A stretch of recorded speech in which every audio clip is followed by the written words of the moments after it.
Olá! O nosso grupo é composto pelos seguintes integrantes: André Toledo, Alan Ferraz, Gabriel Zago Martins, Iago Martins Dias, Laís dos Santos Rodrigues e Rafael Cruzati. O nosso seminário será a respeito da fotometria de chama. Neste trabalho, abordaremos os seguintes conteúdos: o que é a fotometria de chama, emissão e absorção atômica, princípios de funcionamento e instrumentação, importância da chama para a fotometria, a lei de Lambert-Beer, curva analítica, aplicações que foram obtidas a partir de 2 artigos e uma conclusão. O que é a fotometria de chama? A fotometria de chama é uma técnica baseada em espectroscopia atômica. Das técnicas espectroscópicas, essa é a mais simples, mas apesar dessa simplicidade, apresenta diversas aplicações e engloba muitos conteúdos da espectroscopia. A fotometria de emissão em chama é baseada em emissão atômica, em que uma amostra em solução é introduzida a uma chama na forma de um aerosol. A chama excita os átomos, induzindo a amostra a emitir radiação eletromagnética na região UV-vis. A intensidade da luz emitida ela é proporcional à concentração da espécie química de interesse.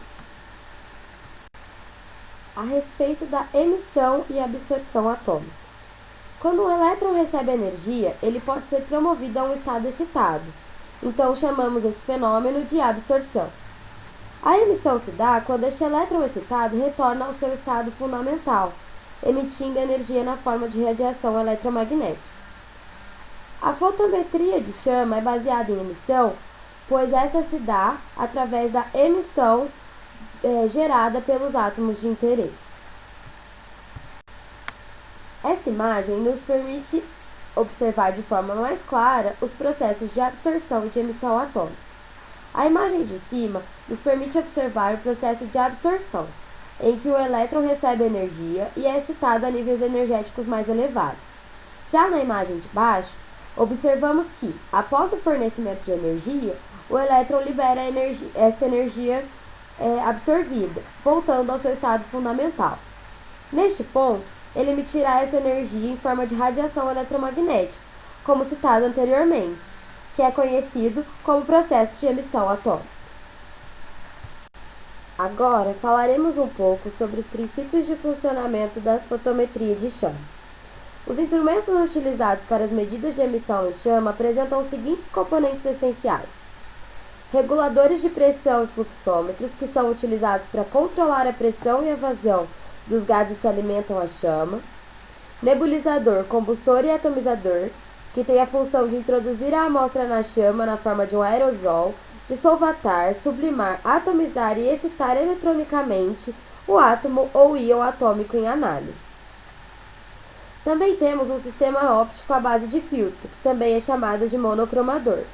Este tem por função recolher a luz emitida pela chama, isolar a radiação de emissão desejada e focá-la sobre o detector. O detector está associado a algum tipo de medidor ou amplificador eletrônico. E por fim, então, o detector enviará a informação coletada para o mostrador. Nessa imagem, podemos observar a instrumentação descrita anteriormente. Aqui, a amostra é levada ao nebulizador, que então passará por uma câmara de mistura e levará a amostra para a chama. Essa excitará eletronicamente o átomo ou íon atômico em análise, que, por sua vez, ao voltar ao estado fundamental, emitirá radiação eletromagnética em forma de luz, passando por um monocromador, que isola a radiação de emissão desejada. Este sinal, então, é transmitido para o amplificador até chegar ao mostrador, que indicará a emissão fornecida pela amostra. Falaremos agora a respeito da chama utilizada na instrumentação. Esta exerce um papel fundamental na fotometria de emissão atômica, pois ela é responsável por dissolvatar, vaporizar, atomizar e excitar eletronicamente o átomo em análise. Ela é uma fonte de excitação mais fraca do que o plasma, então normalmente poucas raias de cada elemento são excitadas. O parâmetro mais importante de uma chama é a temperatura, pois ela exerce um papel fundamental na relação entre o número de espécies excitadas e o número de espécies não excitadas. Na fotometria de chama, os elétrons dos átomos de metal contidos na amostra são excitados por uma chama que é constituída de gás GLP e ar. Essa chama chega a temperatura que varia entre 1700 e 1900 graus Celsius. Com essa temperatura, apenas alguns metais alcalinos e alguns alcalinos ferrosos podem ser excitados, que são o sódio, o lítio, o potássio e o cálcio. Portanto, a técnica é limitada para a análise apenas destes elementos. A respeito da lei de Lambert-Beer, a radiação da energia pode ser absorvida por moléculas em solução. Se a solução for colorida, indica absorção de radiação na região visível do espectro. Esta absorção é detectada pelo decréscimo de seu poder radiante, dado por P0.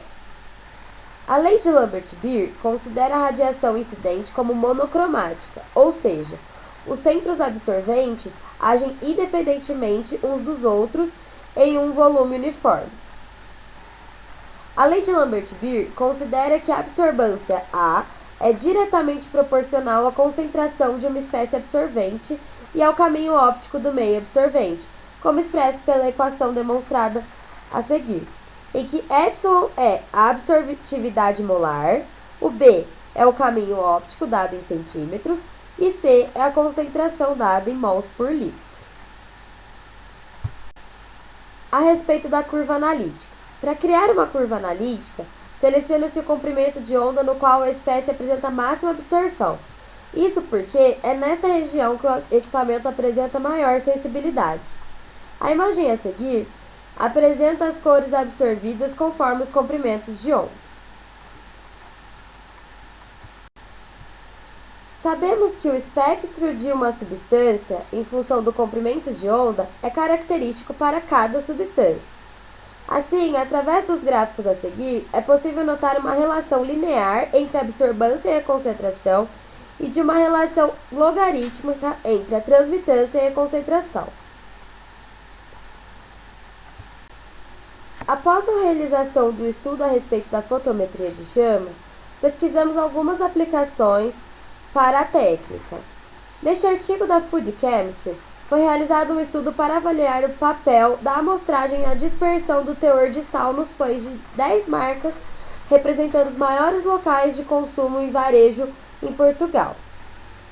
Os teores de sódio e potássio foram determinados utilizando a fotometria de chama, sendo que a proporção de sódio e potássio foi utilizada como indicador de salinidade. O teor de sódio variou de 490 a 724 mg para cada 100 gramas de pão branco. O artigo ressalta que, conforme os resultados obtidos para o sódio no pão, colher amostras de diferentes pontos de amostragem podem disfarçar a heterogeneidade dos resultados. Assim, eles destacam a importância do número de unidades de amostras primárias e da identificação dos pontos de amostragem. De qualquer forma, observamos neste artigo a eficiência da técnica para a detecção de sódio e potássio nas amostras, o que mostra a eficiência da fotometria de chama. Este segundo artigo se trata do desenvolvimento de um novo procedimento para a determinação de pesticidas organofosforados na urina humana, utilizando extração por cromatografia gasosa, e a análise de detecção foi feita através da fotometria de chama, que é o objeto de estudo deste seminário. A partir deste método, foram obtidos limites de detecção e limites de quantificação, permitindo a avaliação de precisão, que foi considerada boa, mostrando ser eficiente para o monitoramento biológico. Então, este artigo nos permite observar que, novamente, a fotometria de chama se mostra eficiente em diversas aplicações. Como conclusão, nós temos que, a partir do estudo realizado no preparo deste seminário, apesar da técnica ser simples, a fotometria de chama se mostra muito eficiente para a detecção de alguns elementos, como pôde ser observado nos estudos mencionados anteriormente, em que a utilização da técnica se mostrou eficiente quando feita de forma correta. Concluímos ainda que essa técnica pode ser utilizada largamente em análises clínicas, controle de qualidade de alimentos, além de inúmeras outras aplicações, para averiguar a quantidade de íons sódio, potássio, lítio e cálcio. Porém, como a fotometria de chama é limitada apenas a esses elementos, a técnica não é vantajosa quando se deseja determinar elementos que necessitam de temperaturas acima de 1900 graus Celsius. Assim, é necessária a busca de uma nova técnica que atenda a essas especificações.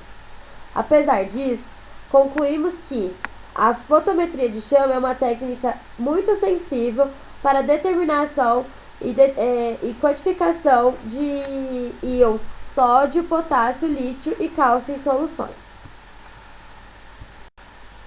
Aqui eu finalizo a nossa apresentação. Muito obrigada pela atenção.